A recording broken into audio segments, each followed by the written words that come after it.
Hi, everyone, and welcome to today's Prevention Matters panel session. The series is a monthly online panel that is hosted by the Canadian Observatory on Homelessness, where we dive into what it really means to prevent homelessness in our various communities. Most of us know that prevention is necessary if we want to solve the current housing crisis, but the series exists because if we want to address homelessness through prevention, we must be clear on what this means. So, what can we do to reduce the chances that someone will experience homelessness in the first place? Um, what interventions can support people who are at high risk of homelessness or who have recently become homeless? And how can we ensure that those who have experienced homelessness and who are now housed don't experience it again? Prevention Matters is an online panel series where we dive into what this really means by highlighting groundbreaking prevention initiatives in Canada and beyond. At this point, many of us in the sector understand that the housing crisis can't be solved by the homelessness sector alone, because homelessness is a complicated issue that's caused by several different and overlapping factors. A big piece of this is that our larger societal structures are failing to protect people from housing precarity in the first place. Therefore, a critical part of homelessness prevention involves looking at the ways that our governments leverage their authority when they're addressing homelessness and all of the other issues that are connected to it. With this theme in mind, today's conversation will focus on the duty to assist, which is a prevention strategy that can hold governments accountable for addressing homelessness in their communities. Today's guest will tell us more about it shortly, but the really cool thing I wanted to highlight out the gate is that the duty to assist makes it so that local authorities, yes, such as your governments, are legally required to assist households that are at risk of homelessness and to help secure housing for those who are already experiencing it. The duty to assist originated in Wales, and I'm very excited to share that today's guest calling in all the way from Wales is Professor Peter Mackie, who is the key architect behind making the duty to assist happen. I'll tell you more about him in just a moment, but I also wanted to let you know that he'll be interviewed by Steve Gates, who many of you know is the president and CEO of the Canadian Observatory on Homelessness. Give us a wave, Steve. Hi. Thank you very much. Um, Over the years, Steve has done a lot of collaborative projects with the goal of advancing solutions to homelessness, and in particular, the prevention of homelessness. You'll see more of him in just a bit later in the session. Before we get into it, I wanted to remind you that these sessions are not your typical webinar. Your participation is a key part of this experience, so we strongly encourage you to engage among yourselves in the chat and ask any and all questions you have during our open Q&A in the second half. I also wanted to remind you that your feedback is very important to us. If you've been to a couple of our panels now, you might have noticed that this session has been scheduled to be 75 minutes long instead of our usual hour, and this is a direct result of the feedback that you've shared in the past. So if you have any thoughts on how we could improve your experience, please make use of our feedback form because we really do want to hear back from you. The session will be shared publicly on our YouTube channel, so if you would like to maintain your privacy, I'll invite you now to turn off your video and rename yourself using the tools at the bottom of the screen. If you're experiencing any technical difficulties, please reach out to myself or my wonderful colleague Alex, who said hi in the chat, and we'll be able to help you out. Since we're gathering online today, a single land acknowledgement doesn't capture the richness of our many locations. The Canadian Observatory on Homelessness is based in York University, Toronto, so we will share their land acknowledgement, but we invite all guests to consider the position regarding the land in which they find themselves. We acknowledge our presence on the traditional territory of many Indigenous nations. The area known as Toronto has been caretaken by the Anishinaabeg Nation, the Haudenosaunee Confederacy, and the Huron-Wendat. It is now home to many First Nation, Inuit, and Métis communities. We acknowledge the current treaty holders, the Mississaugas of the Credit First Nation. This territory is subject of the Dish with One Spoon Wampum Belt Covenant, an agreement to peaceably share and care for the Great Lakes region. So, without further ado, I'll be handing over to Peter Mackie, who is our brilliant guest for today's session. Peter is an academic at Cardiff University in Wales, where his work focuses on understanding what is needed to prevent and end homelessness. Among a wide range of action-oriented studies, Peter led the Welsh government's funded review of the homelessness legislation that shaped the Wales Housing Act of 2014, which we've been calling the duty to assist over here. Welcome, Peter. The floor is yours. Thanks so much, Promise. Thanks for all you've done to organize this and organize me, which some of you on the call will know is not an easy job. and get this going. So I think we've got a few slides to kick us off, and I know I've been told, and I will be held to account, I promise, that this can't last more than 10 minutes. Just to set the scene, because we are talking about a fairly complex bit of legislation. So let's just introduce duty to assist. So next slide, please, promise. So three things I'm going to do. One is just let you know how it came about. I think that's important, a little bit of the context. Then spell out some of the ingredients of what the team called duty to assist, and just some of the headlines of the impacts of the legislation. So next slide. And again. So why did we introduce the approach? Three main reasons. One is, look, we've just had these persistent, prior to the legislative change, persistent high levels of people seeking homelessness assistance in the Welsh context and English context from their local authorities, which is illustrated in this graph, this next graph. Promise, if you could just move on to the next slide. So you can see there, that's our trends in applications. That's pretty reliable data and people approaching the local authority for help. And the trends were moving in the wrong direction. So a real sense that, look, we can't keep doing what we're doing. Next slide, please, promise. So that was one challenge that prompted the need for change. The second is that prior to the legislative change, we had this all or nothing system. So if you came in and asked your local authority for help, our previous law said, look, if you were in one of these priority need groups, you would essentially be accommodated. We'd find you housing. The law actually said temporary accommodation until we could find you a settled home. But that was limited to those in a priority need group, which was primarily for anybody with children in the household, for families. If you were, for instance, a single person, then you pretty much got nothing, no meaningful help. And the third challenge was that we were seeing there was quite a lot of prevention activity around in Wales and over the border in England too, and that had been going on for quite a while, but it was underdeveloped. It wasn't uniformly available. And when we analysed the data on who was getting that assistance, because it wasn't routinely published at the time, it seemed to be done really quite selectively, and perhaps unsurprisingly, the folk that we were choosing to try and take preventative steps with were those that we would otherwise owe this full accommodation duty. Essentially, we were trying to help those that we would otherwise be paying a lot of money to house in temporary accommodation and find settled accommodation for. Again, single people were losing out. So something needed to be done about the existing system. Next slide, please, promise. So in comes duty to assist. Next slide, please. The duty to assist is actually called the Housing Wales Act 2014. I once gave a presentation on this in Ireland, of all places, with Steve there, and he translated it as duty to assist. We are rubbish in Wales, in the UK, at naming law. We just put housing, Wales, things like this. And Steve named it far better and more articulately. So I love the name duty to assist. It captures what we were trying to do. So what does it do? It prioritizes prevention. It tries to move services, entitlements, funding a wee bit upstream. And that's important because there were challenges before. If you wanted to try and prevent homelessness, the law actually sometimes stopped you because that person might have a right to temporary accommodation and settled accommodation. So the law made it actually a little bit tricky. We fixed that. But perhaps most crucially, it makes access to prevention services this universal right. So local authorities are under a duty to assist everybody meaningfully who comes in and asks for help. The duty is on the local authority. And the third point is, it's a really interesting one. When we reviewed the legislation, the message that came out from the sector was, look, we need a duty to prevent homelessness, a duty to prevent.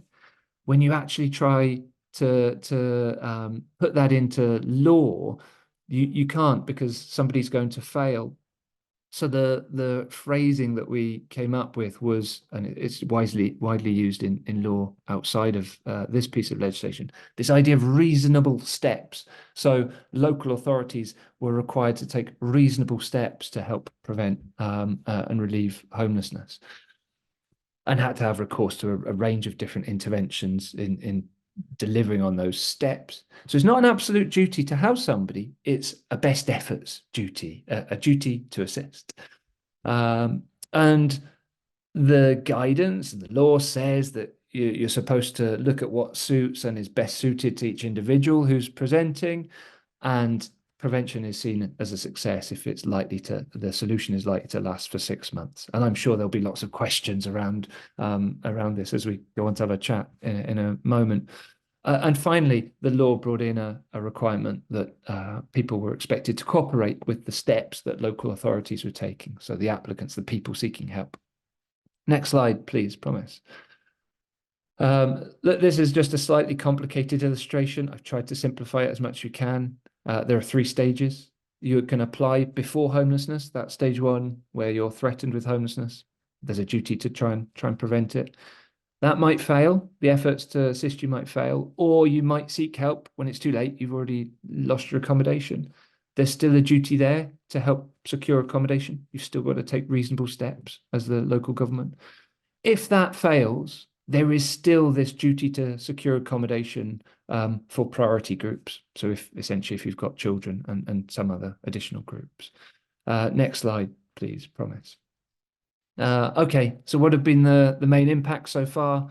I've called this, like, what was it? Main impacts of the legislation, but there are lots of challenges too. We'll get into that, I'm sure, in the conversations. But I've been asked just to, what are the headline positive impacts? So next slide, please, promise. Here is kind of an illustration since the law commenced in 2015, the statistics that we routinely capture. So this is all administrative data on the number of households assisted. You can see that at the top of the bars, and the prevention success rates. And the message here is, look, we're helping between 7 and 11,000 households each year at an earlier stage than we would have been otherwise. So we're acting earlier. Local authorities are acting earlier, and routinely successful in kind of high 60, 67% of cases. That, relative to where we were before, is a really positive step forward. Next slide, please, promise. This next graph illustrates, if you remember, I said there was kind of this 3rd stage, those that were ultimately owed settled accommodation. When the law came in, you see that those numbers drop right down. So the number of people that we ultimately had to provide temporary accommodation for and then settled accommodation. And that's because all of the prevention and relief efforts were happening far earlier. So we had a really big drop. But then, as you see, that does creep up. We're still below pre-legislative reform levels, but lots of people being owed that final duty still now.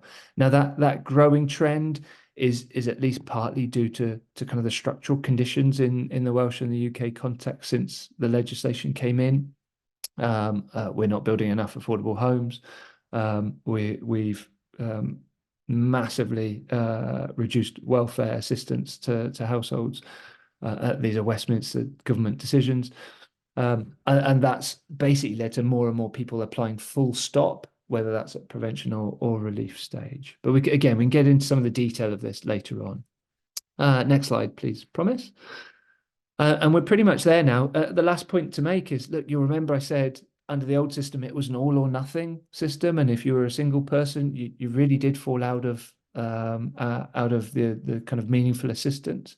When we look at the success rates of our prevention efforts, we're pretty much on a par between single people and families.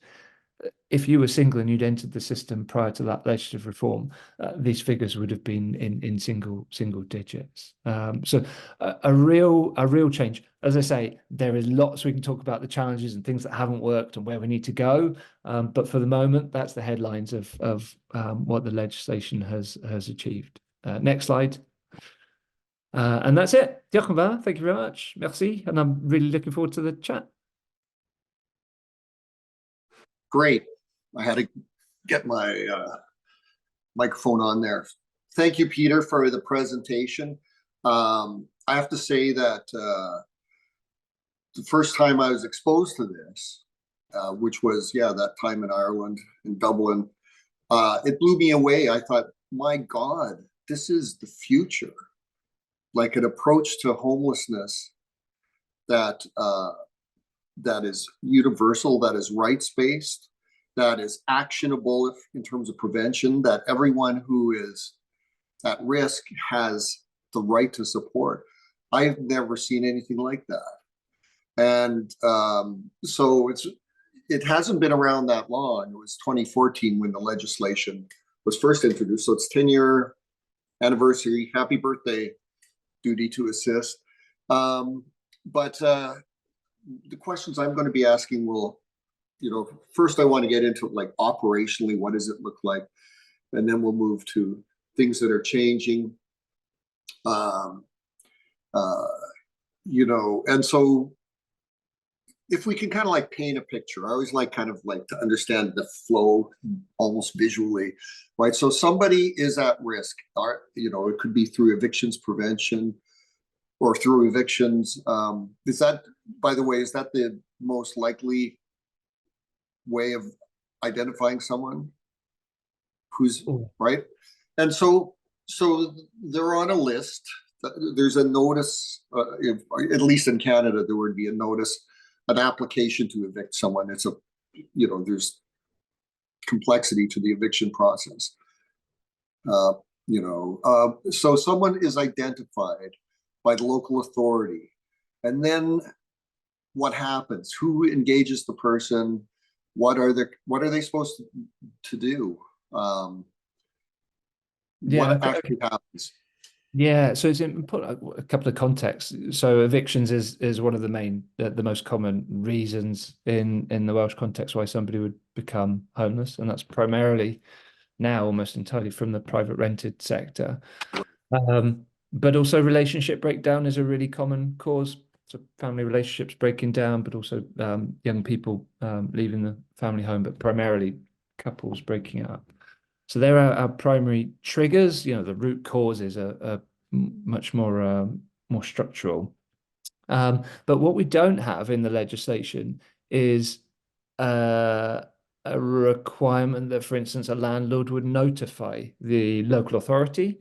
And this is one of our challenges and where we go next. But what happens is the person who's at risk has to make an application for assistance. Now that's a problem, because it obviously then means, if you follow that chain, okay, well, we need people to be aware that they have these rights and entitlements, and that has been a challenge, especially when the system looked like something else before. So making people aware so that they can make an application for assistance. And of course, you want people to apply as early as possible for help, because what we find is we're way more successful at in our efforts, in these best efforts, when people apply at this prevention stage.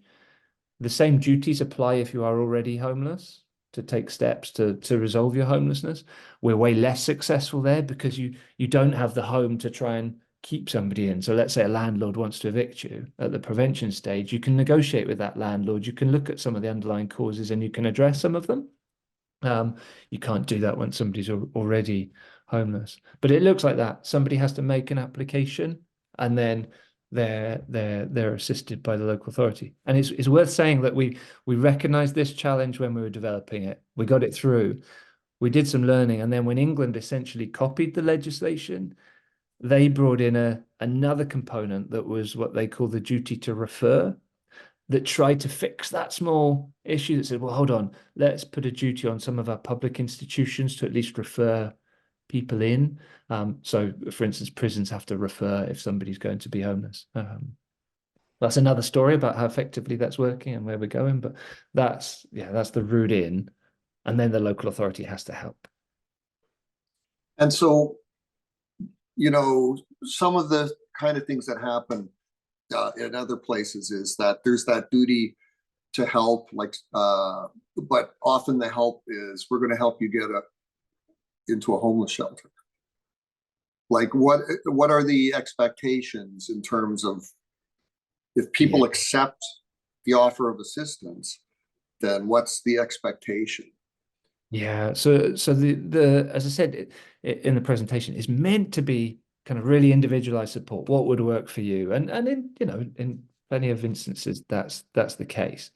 But at the prevention stage, and let's take the evictions example, and the most common sort of interventions are around private rented sector supports. So that can be, okay, the reason I'm being evicted is I've built up a load of rent arrears. We have a cost of living crisis in the UK at the moment. It might be that you've built up arrears. The local authority, the municipal authority, can pay off those arrears, put you back to zero, and then the landlord might well say, well, that's fine. That was the challenge. We're okay. You can stay. It might be that actually the person needs to make a planned move. The rent has become unaffordable going forwards. And the barrier to moving on is that the new landlord needs a deposit. They need rent in advance. Then the local authority can cover those costs. It might be that the barrier to moving on is you're going into an empty shell of a property, you need white goods. There can be assistance for that. Basically anything that enables that person to remain or to move on without touching what you describe as that kind of homelessness shelter system. And that's one thing. So another, well, we anticipate it would be far more common, but it's actually not that common, was mediation. So particularly for young people, so family mediation and reconciliation work. And that can be about enabling somebody to remain at the family home when it's safe, but it can also be about helping a young person to make a planned exit and then working on the relationship with the family so that support network it exists into the future. But there's a heap of kind of interventions that local authorities are expected to have in place, and the wording in the statutory guidance is ought to. And we had such a row. We had such a row when we were developing that guidance. I was like, it has to say must. It's got to say must. You have to. It says ought to. So local authorities ought to. They do have a lot of these things in place, but not quite at the scale as I'd have liked. Yeah, that's in government. There is often a reluctance to actually use the word must, right? It's or to impose an obligation on citizens to do things, right? Which gets in the way of help. So that's interesting. So you have that process in place. Is it across? A big challenge in any transformation is in the implementation, right? And people can take it up and apply it, or people can say they are and they're not. It's taking things to scale. Dennis Culhane said a few years ago at the European Observatory context, we're good at innovating, but we're not so good at taking things to scale. And so in Wales, did you have challenges based on different local authorities or different regions? Was it evenly applied? Was it successful, or were there trouble spots? Oh my goodness. Oh, we could do this one forever. Because I do have a tendency to dip towards critical, because I was involved in kind of the aspirational setting out of what was expected of the law, and it's not met my full expectations, but the evidence tells us we're in a lot better situation than we were before it came in. And a good comparator would be something like Housing First, that's so well evidenced, we know works, but is still called a project and a pilot across local authorities. Whereas this is across the board. So in terms of has it scaled, I think you have to be fair and say yes, it's scaled, and that's because it's the law. The law does require you to take these reasonable steps. and to seek to prevent and relieve homelessness. Geographically, there was variation, and change is hard because we'd been implementing the previous law since the 70s that basically said if somebody came to the door and they were single, cheerio, we can't really help you. Here's a list of landlords.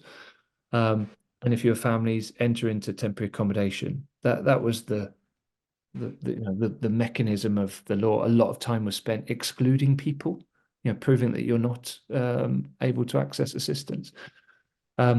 So that took a bit of time to change mindsets in local authorities. I remember sitting as we were developing the statutory guidance and local authority colleagues saying, yeah, but we'll still prioritize families, right?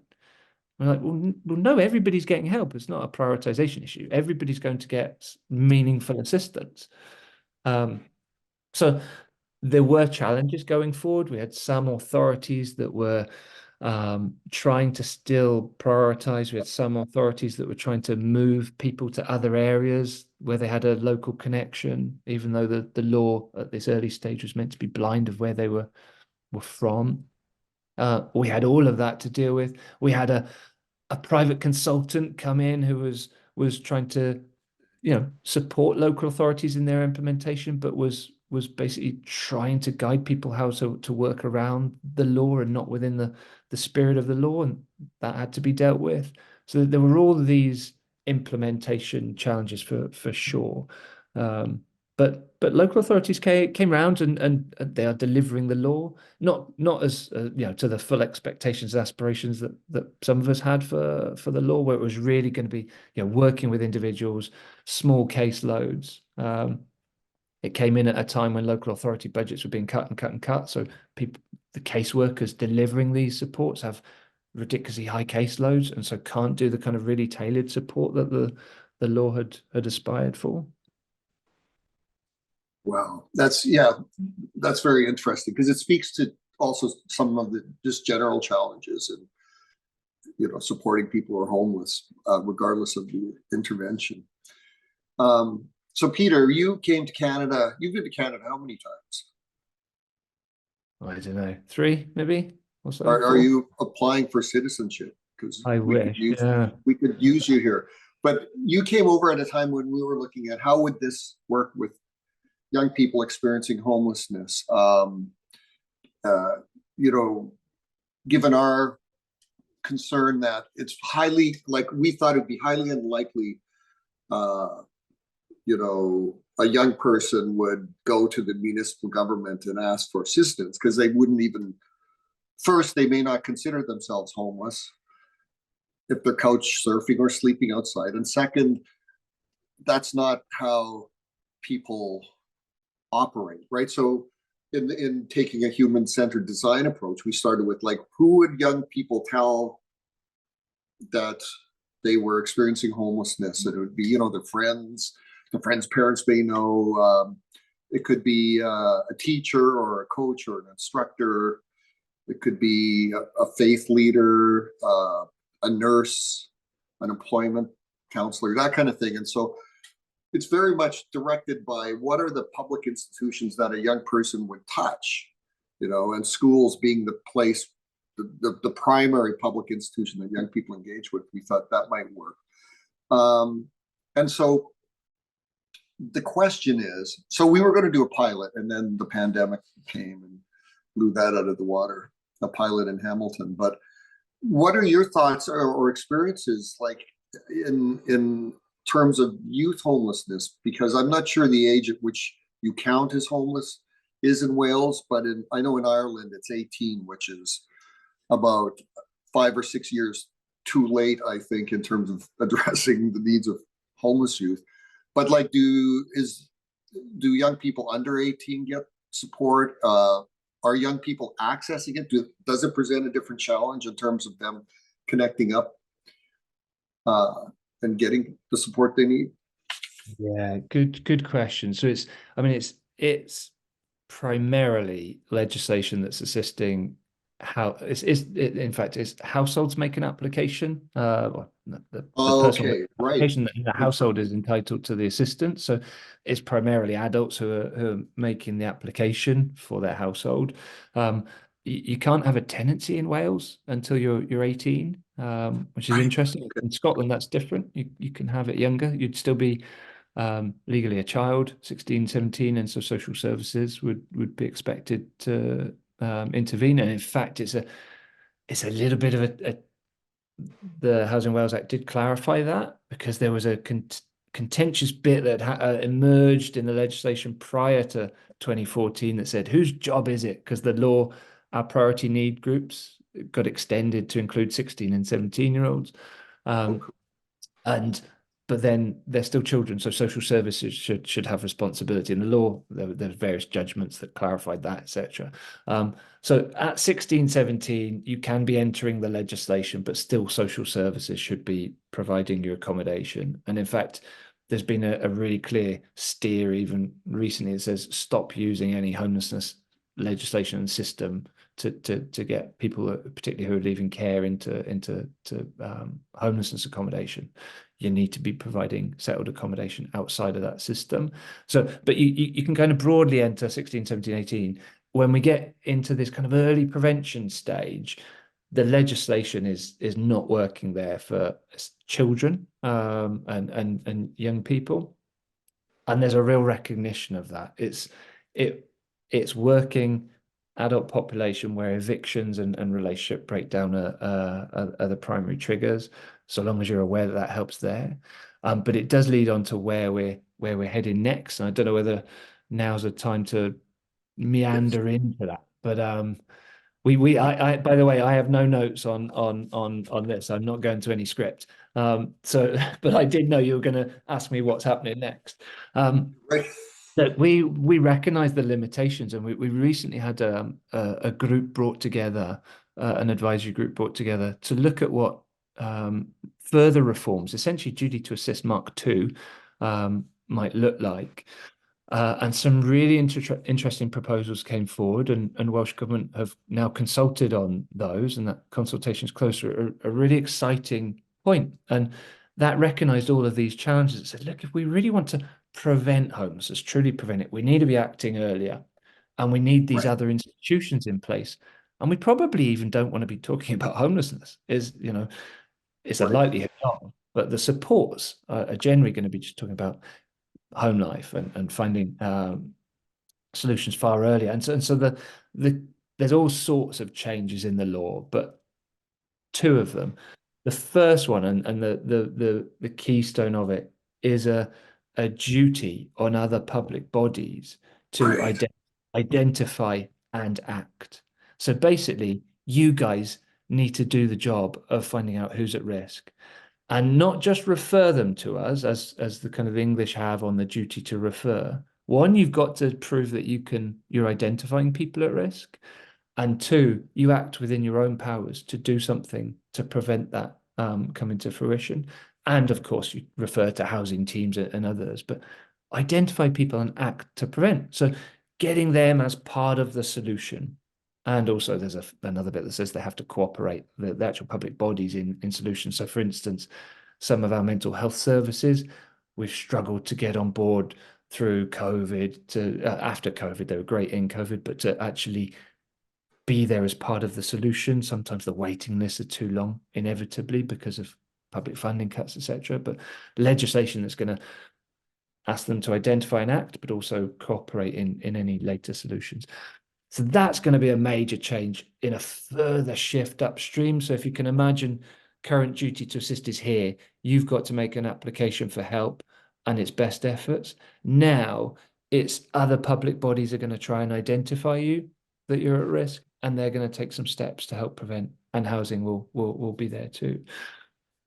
A big shift. The second key change is, you remember that priority need test I talked about that says, look, if everything we do fails, we're still going to house families with children.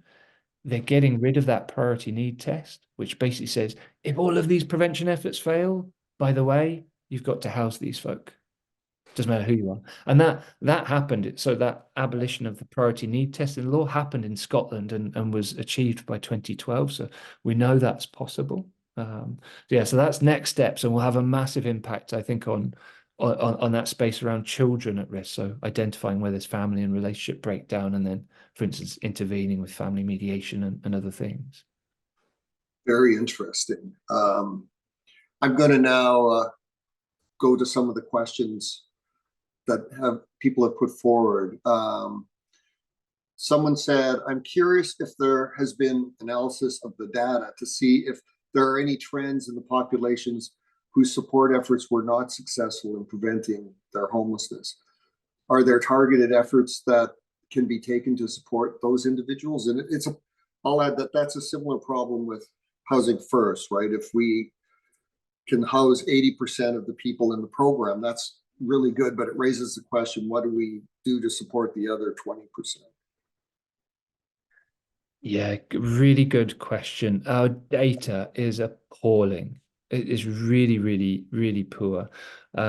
Colleagues in England, their data is better. So the kind of disaggregation of who assistance is working for is more possible. But still on work is only just emerging. And I don't know, a colleague, Glenn Bramley at Heriot-Watt, is literally just producing some of that first analysis. In Wales, the way the Welsh government collates the data from the 22 local authorities, and then they aggregate the responses. So there's nothing we can do to look at these sorts of who it's working for in what context. We're in a process of trying ourselves to get hold of that case level data to do exactly that, and we're on the process of getting even just a couple of local authorities' data into. We have a secure environment where we can do it at a de-identified and then link to other data sets too, for instance, education and health. But we're really still quite naive to who it's working for in what context. It's a really good question. It's something we've wanted to do for a while. And I think that's, if you're kind of thinking, well, the lessons to take forward, that's a lesson. And we did, we recognized the limits of our data set. And when we were advising England, they then developed their case level data system. We're still waiting for ours. So it's an incredibly long wait. I think it can take years to get the data systems right. I mean, Canada's had for shelters like data systems since 2005, and we're still trying to, there are ongoing issues around data quality, the consistency of the data, that kind of thing. So it takes time to do that. There were several people who were wondering about your thoughts on how this might roll in Canada. We don't have local authorities, but we do have municipal governments and an infrastructure around homelessness. So here's, the question. In what ways would such an approach translate to the Canadian context, which does not have an exact equivalent to the local authorities? In plain terms, what might make this approach feasible in Canada, based on your understanding? Yeah, it's a good one. So we've talked about this quite extensively. I know you've given it quite a bit of thought. There's probably 2 points I'd make. One, I think where we're heading next is closer to something that could be replicated elsewhere, very practically. That duty or an expectation that is in some way monitored, enforced on other public bodies to identify and act is entirely achievable. Because UK is, there's only France. It's the only other nation that really has anything that looks a bit similar in the response to homelessness, that is a piece of law that says here is a duty on authorities to do X, Y, and Z at point of crisis. So replicating duty to assist is harder. But what I would say is, I think you can replicate the principles without the law. One of the strengths of it is the law, because you should be able to hold local authorities to account. No local authorities, there's been no high court judgment on the legislation. So it's happening out with these kind of major challenges through the courts for various reasons. A whole PhD has been done on that. So the principles that says we're going to help you irrespective of who you are, and we're going to take our best efforts, and here's the suite of best efforts that we know work for those folk, is something a community in Canada could do alone, irrespective of the municipality. You could do it at municipality level. And you could And I think we talked about this, start with a particular population subgroup if you wanted, just to start and prove something works and get those systems in place. But those principles you could do, the problem you've got is the accountability. If Yeah, a community isn't, as one participant was questioned and said, well, are the groups it's not working for? You could use the data to say, well, hold on, it doesn't appear like we're equally assisting or as successful with this particular population group. And we use that to hold you to account, but in a collective way rather than a judicial way. So those principles are you could, I think, translate internationally. The actual law would be harder because of the way in which homelessness is responded to internationally. yeah, that's really helpful and interesting. And I think, there are a lot of public systems in Canada that have administrative data that could help in identifying people. So, like the healthcare system, for instance, in Ontario anyway, their data management system has a field around, is the person housed, but I don't think it's mandatory, right? Like I've never been asked if I'm housed or not. I don't know anyone who has, right? So, so when you have that kind of data system, it's problematic. Likewise with prisons, right?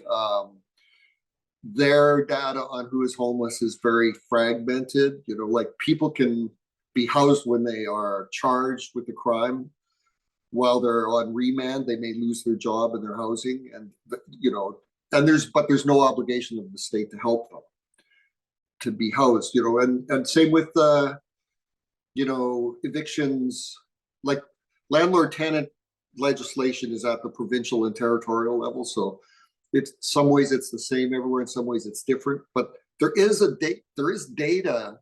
There are lists of people for whom the landlord wants to evict them for legal evictions, mind you. And so one could imagine that. And then one thinks of migration issues, particularly amongst Indigenous people in Canada.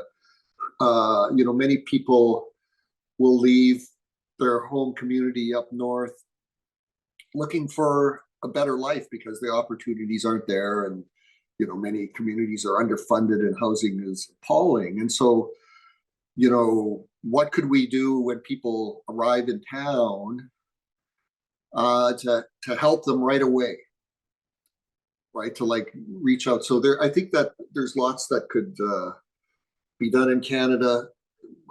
We hear from different communities that are interested in it, and I like your whole notion that it doesn't require legislation. Legislation can help in terms of accountability, but people could, implement the philosophy and the guiding principles. I think that would work really well. Yeah, I think so. I think those principles can be transferred. I mean, if you ask me, Pete, would you do away with the law and just work to the principles? I'd say no. Yeah. Because then we've got both tools. We've got both the kind of encouraging and resourcing, and because it's the right thing to do, as well as a stick if needed. But where you don't have that stick, I think then working to the principles and in the kind of collaborative way that I think you've talked through in the Canadian context before would be a good step forward. And there are so many opportunities to do the kind of the duty to assist to work around identify and act. There are so many systems, there's so many opportunities to ask really straightforward, simple questions about home life where we don't, whether that's with young people in schools, and we're both working on the Upstream project, which is a really good example of identify and act in the school context. So there are so many opportunities, but it does lead to that key question of find the act has to be resourced, and that's one of our ongoing challenges. How do you resource the action? And we did resource the legislation, but we probably could have doubled, trebled what's been spent, and it has gone. And you couldn't anticipate the cuts to benefits and assistance and what impact, and the rising cost of housing, and how that would have a huge impact on the resource allocation, right? So one of the attendees here wanted to talk about what I would call a systems approach, where you have different, kind of a collective impact approach, where different organizations, which could represent different public systems, collaborate and share data. So the question is, okay, now I've got to find where it is again. How much interagency cooperation is required in relationship to data sharing, coordination, referrals, that kind of thing? Like, that must be pretty important, is it? Oh my goodness. It's so important, but remembering that at the moment that's not really happening. So our and it's one of the reasons why we need change, we need this second iteration, is the current duty to assist the Housing Wales Act. The duty is placed on the local housing authority. So it's the local authority, their housing team. And it's really seen in the local authority, the municipal government, as housing's responsibility. So they're the ones taking on the burden. They're the ones trying to take the reasonable steps, stop folk losing their homes, and trying to reach out for others. There are expectations of cooperation. If there's mental health support needs, if there's Right. needs of other sorts of supports, but the burden is falling on housing, and then there's very little data sharing happening in any of that process. The proposals for further change that are, let's move upstream, let's identify and act within these other public institutions, a core part of that has to be data sharing, more integrated data systems, but not just data, people getting around the table and in multi-sectoral, whatever you call it in the Canadian context, but those multi-partner meetings that are, look, we've got somebody who needs assistance, who's best placed, and what cooperation do others need. And in the legislation, there's kind of the proposed new legislation, kind of enhanced expectations on cooperation there, so that you can hold those other public bodies to account. That's amazing. And I imagine that if that were to happen, and if it were to be done well, that would really help address the needs of those for whom the current intervention is not always successful. I think so. And there was a load of learning from COVID, because we kind of got it right during COVID, that cooperative working, that on the ground meeting, putting the person at the center and actually just bringing those who needed to be around the table together and acting. And so a lot of the recommendations around collaboration and expectations around cooperation have been informed by what worked through COVID, whilst also saying actually we need to be upstream and in schools, etc. Right. So in England, they adopted this, and my understanding is they kind of took your legislation and copied it with a few changes. But I thought that Scotland was moving that direction as well. And is that the case? And if so, how are they taking things differently? And how is it going? It's been one of the real benefits of devolution. So for those that don't know, late 1990s, 2000, devolution meant that new powers came to Wales, Scotland, and housing and homelessness for us was one of those areas we sought to make changes. And Scotland were right off the bat, they were like, right, we're going to do something about homelessness. So they were the first movers. And that's when I talked about them improving the safety net. So basically saying we're going to house everyone. They said at the turn of the millennium, we're going to do that. And by 2012, they'd done it. Huge change. So if you are homeless, then in Scotland, you have to be accommodated. It doesn't matter who you are. Wow. Prevention was much slower there. England and Wales were doing a whole load more around prevention, but outside of the law. Wales brought in duty to assist, as we call it.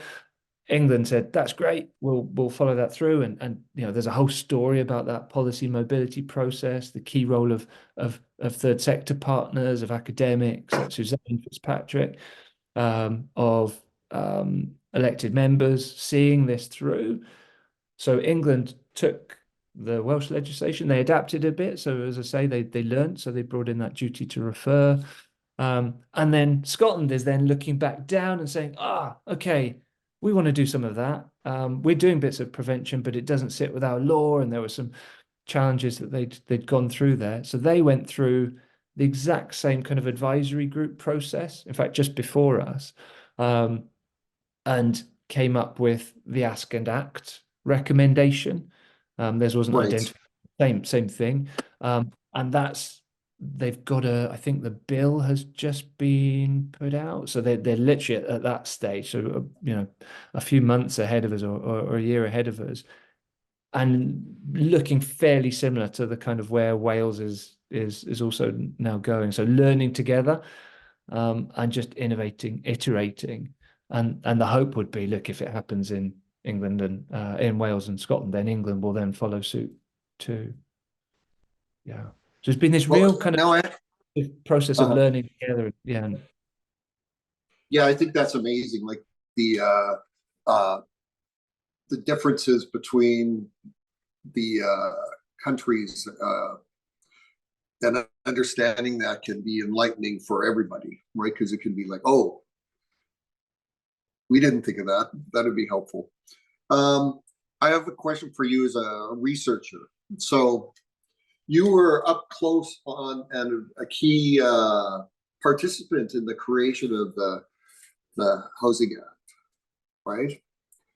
And so you've had both a bird's eye view of the development of that, but also created impact, which I think for a lot of us researchers is what we dream of. So what was it like to be involved, and what were some of the things that you found interesting in terms of development? You mentioned before the whole issue around mushy language, like you should do this as opposed to you must. What was it like to be involved in that? I think people here find that interesting. It's kind of that insider view, just because it can help people here understand like how would it roll in Canada? If you were to get either a municipal government or a provincial or territorial government to take this on.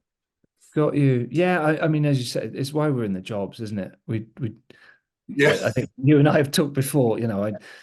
Keeping a job is a hard thing because they want me to write papers, but we're too busy doing this stuff. And but that's why we do it. And we're in a really lucky place in Wales, in that it's a very small nation, it's small government, and so you're almost required to be collaborative in your development of new ideas, of new law. Interesting. You need everyone around the table because you simply don't have the capacity to do it on your own.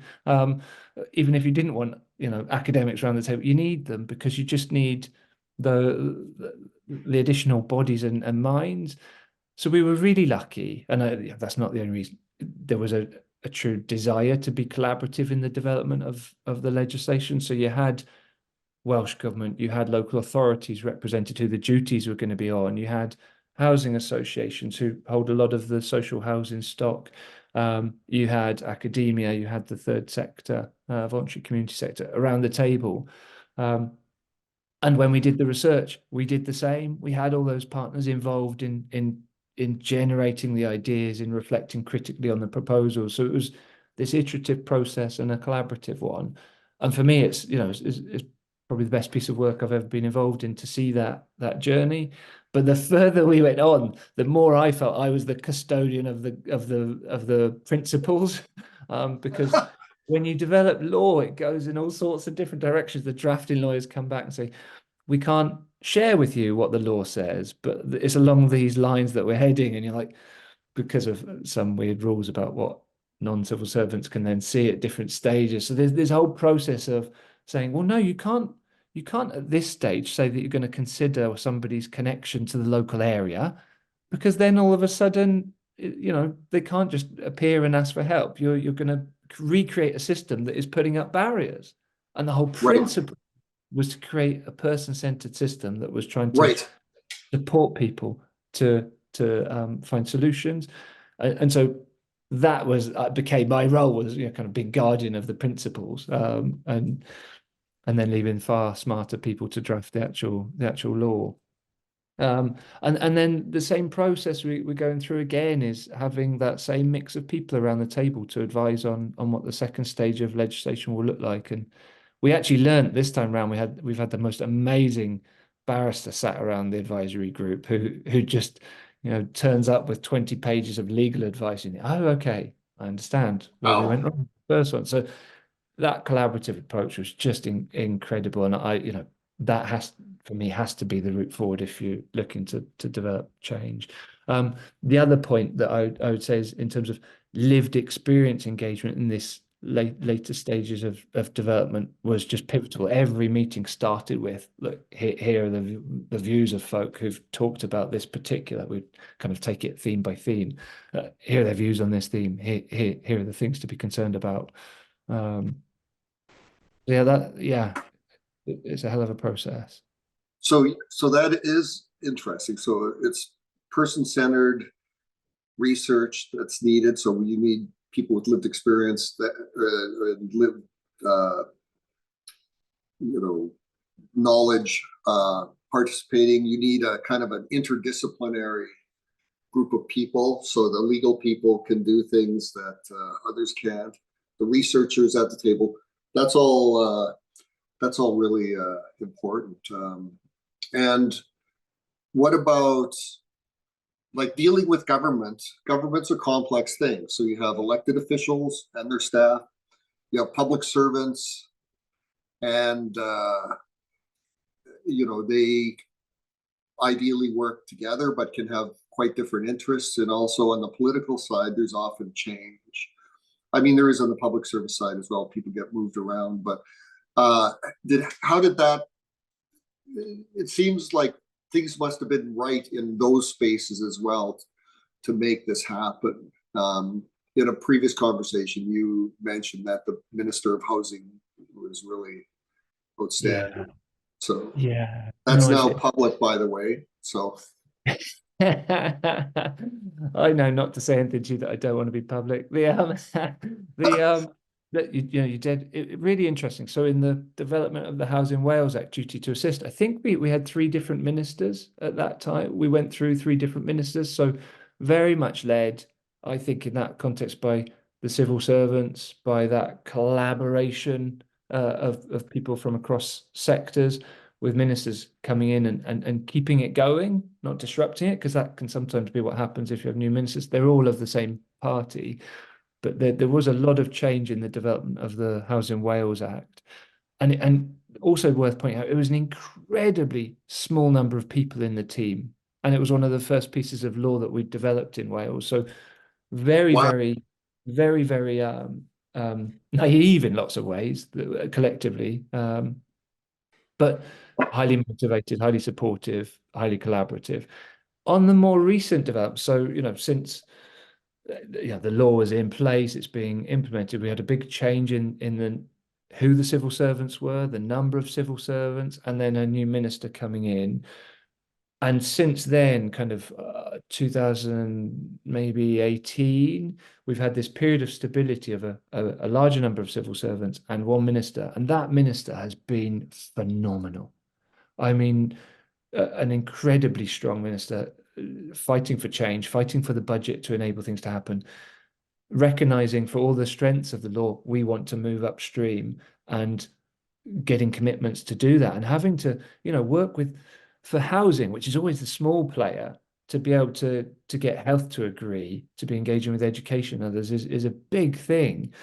And in parallel and beyond this law, this legislative reform, being able to fight for a budget for wider housing and homelessness support budgets has been phenomenal. And we've managed to keep that minister in place, even with a change in our first minister. And for us, that at this time has been absolutely has been crucial, and gives us confidence that this next version of the law is going to go through. So in many countries, we've seen the supply of deeply affordable housing not be adequate.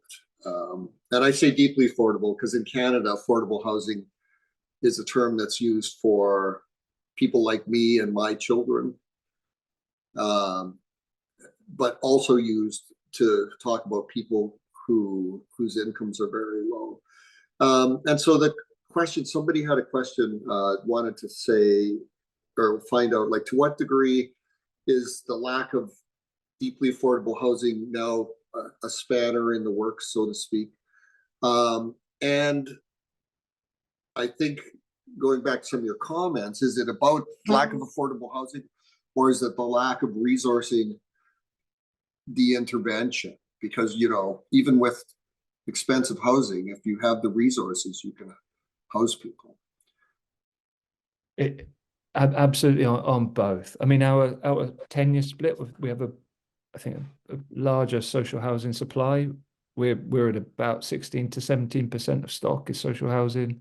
Similar amounts, slightly higher now, I think, private rented sector, so 17%, and then whatever the remainder is, like 64 owner occupation. So we do have a supply.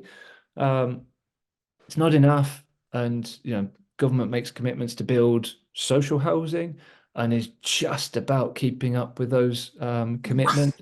But undeniably, it's a barrier. I have not done a piece of work in this space where we've considered the barriers to achieving our goals, and local authorities, third sector, people with lived experience haven't talked about how hard it is to find housing that they can afford to live in.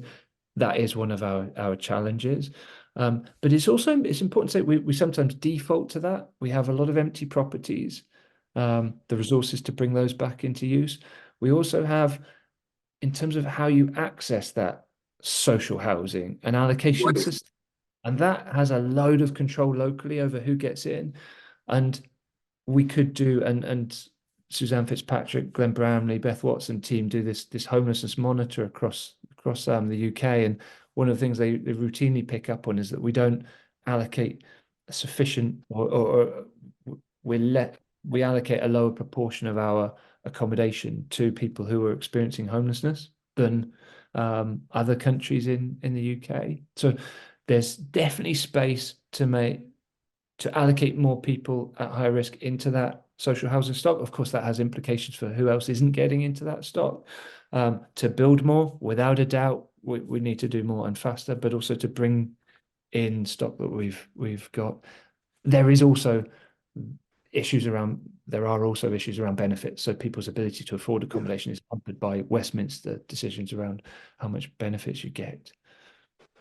Yeah, that's interesting. In Canada, we went through 30 years of very little investment in social housing. The population grew by 30% during that period. And so we're now in a position where the supply comes nowhere near the demand. In Toronto, the wait list for social housing is over 10 years, and the list is over 100,000 people. And so a big challenge around housing people with Housing First is there's not clear mechanisms between that housing sector and the homelessness sector to create pathways where people can get into the housing and be prioritized for it. So one of the things, so the homeless legislation does that to some extent, but one of the things that's in the proposals, the new proposals, I didn't get into it because it's super technical, but is copying something that already exists in Scotland, their Section 5 duty, which basically says if a local authority says to a social housing provider, we want to allocate this person in, they have to accept, unless there's that's very good ground. Yeah, so it's again great. another stick, because we've tried the collaborative approach. Yeah. So Emily Kellaway made a comment just for people who are tuning in. The Government of Canada recently, like in the last couple of weeks, released its directives and glossary, which basically details the federal government strategy on homelessness, but also identifies what's fundable and what's not fundable. And in that rewrite, so they went away and updated it after 5 years or so. It's pretty impressive what they've got in there now. And you wouldn't have heard this, Peter, but duty to assist is named in there as an early intervention strategy that's fundable. And there's lots of good language in there that would support it. So one of the things about those directives in the glossary is it's permission giving to communities, right, to do things in new ways. So that's good news. Check out the glossary and the directives. They're publicly available now, and so that's something that's positive. Now we have to put it into action. One of the challenges around implementing preventive interventions in Canada is that there is often not targeted funding to do that, and so it puts communities in a situation where there's an opportunity cost. If they were to go down the road of prevention, they'd have to stop doing something else unless there's more money. So funding continues to be an issue.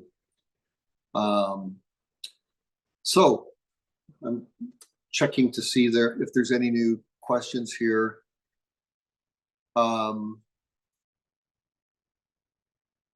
Someone said, we can't just focus on supply. We also have to focus on the laws and policies that make it difficult, if not impossible, for families to support vulnerable family members. That's right. There's all over the place in terms of laws and policies.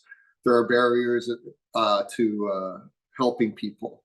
And I think that's certainly something that you have highlighted. Like one of the lessons of your work on duty to assist is just that we have to stop. We have to identify those barriers and get them out of the way. Yeah, and there's some great work done elsewhere around this, around chosen families, isn't there? The work that's right. Yeah, that's really inspiring in terms of following the journey, identifying the barriers to the solutions that people want, and then whether that's around rental agreements or whatever it is that the barrier is, and then looking to address those. I totally agree. Totally agree. Yeah, one thing that we talked about youth homelessness earlier. Government of Canada's national point in time count. So everybody uses the same methodology. So one of the things they identified is like, what are the presenting issue? Like when people show up at a shelter, what do they say was the problem? And so for all adult age groups, so 25 to 49, 50 to 65 plus 66, in the primary thing people will say is, I don't have enough money and can't afford the housing.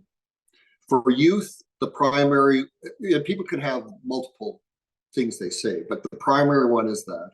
For youth, it's all about relationship breakdown. That's the primary thing. And so, a duty to assist that would really kind of come at that would be really interesting. And you've mentioned that, right? Like that family, natural supports, chosen kin, that kind of work. I think there'd be a lot there, because one of the things in Canada and United States that is normative now is that young people between 20 and not even teenagers, but between 20 and 35, a large percentage live with family members. Like for 20 to 25, it's over 60%. And so in thinking about what do we do with young people, that relational, that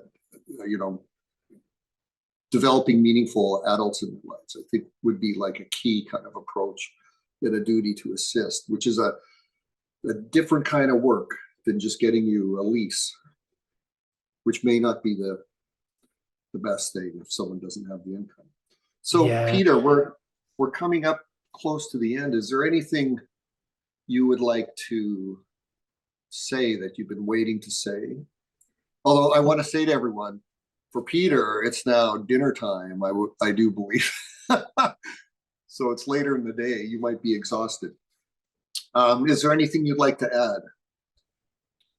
No. I think only that, what we've reflected is, we talked before about patience, didn't we? Patience and change. And, but we don't want to be patient. We as an academic, it gets it's easy for us because we're in our homes, we're working here from our homes, but so this is folk that need assistance immediately, that we're talking about, and some of the preventative stuff that we're talking about here in schools. You're stopping something that's potentially going to happen and materialize 3 years later. If we can just get this stuff in place, funded, proving that it works, you are potentially totally changing lives, aren't you? The what we're talking about here feels a bit academic, celebratory at times, that we've got a law, but it's lives. And if we can shift this stuff upstream, imagine being able to close shelters that system, because so much is happening upstream, and relieve that budget that we've got, and then start spending even more upstream to you are changing lives. And I'll end on just the one colleague, Tal, who runs our upstream intervention in the Welsh context. He talks about that. This work, you're talking about people's lives, removing homelessness. They don't even talk about homelessness in their school-based intervention. So That's right. Part of the language and their experiences, and then the badges that people carry, because you've acted so early and taken this and everything that materializes after homelessness away. So there is an urgency. I know we talk about being patient for change, but there's a real urgency for this. Yeah, I agree. And urgency both in terms of getting the changes in place, but also in addressing people's needs, right? And so I actually think in Wales, you moved at lightning speed. Like the process was like 3 years or something to get it in place of 4 years. So that's great, but it shows all of us that, if we want change, it can happen. And and in terms of people, we've got ourselves in a trap in Canada where we intake people into the sector, but it's not resourced, or we don't focus on making that experience of homelessness non-existent or minimally short and get people out. So anyway, I think that the work you're doing is great. I'm looking forward to hearing more. Can't wait for the updated legislation when it comes. Be sure to tell us, because we'll make sure in our Homeless Hub newsletter, we're going to prioritize that. And I know you're super busy, but we'll expect you to write a blog about it. So, so anyway, thank you. Let's promise. You want to? Yes, I will close us out. Thank you so much, Peter and Steve. And thank you so much to everybody in the chat who has stayed super engaged right up until the end. I see that you had a lot of questions for us today, so there seems to be a lot of interest in this topic, and we appreciate you staying around to be engaged with us. We look forward to seeing you at one of these in the near future. I did also want to let you know that, as I mentioned at the beginning, the session will be recorded and up on our YouTube channel. So you both see more about that as soon as it becomes available. Be sure to keep an eye on your emails, and you'll have updated information very, very soon. I wanted to let you know that next month's session is going to be focused on some of the smaller communities in Ontario and the ways that essentially the housing crisis kind of affects us all. There can be a lot of focus in research and in these projects in some of the bigger cities and bigger communities. So we wanted to take the time to sort of focus in on some of the smaller communities that might have been overlooked. All that to say that you'll be in for a treat if you join us, so stay tuned. Thanks again so much to Peter for joining us today, for sharing your insights on the duty to assist. There's a lot to learn here and a lot that I think is new to a lot of us here, so we super appreciate it. If you'd like to get in touch with Peter at all, or if you have any questions about the series as a whole, please do use our contact information that I've put up on the screen, and we can get you connected accordingly. Aside from that, I wish all of you a wonderful morning or afternoon or evening, wherever you're calling in from, and hopefully I'll see you at another one of these very soon. Have a good day, everyone.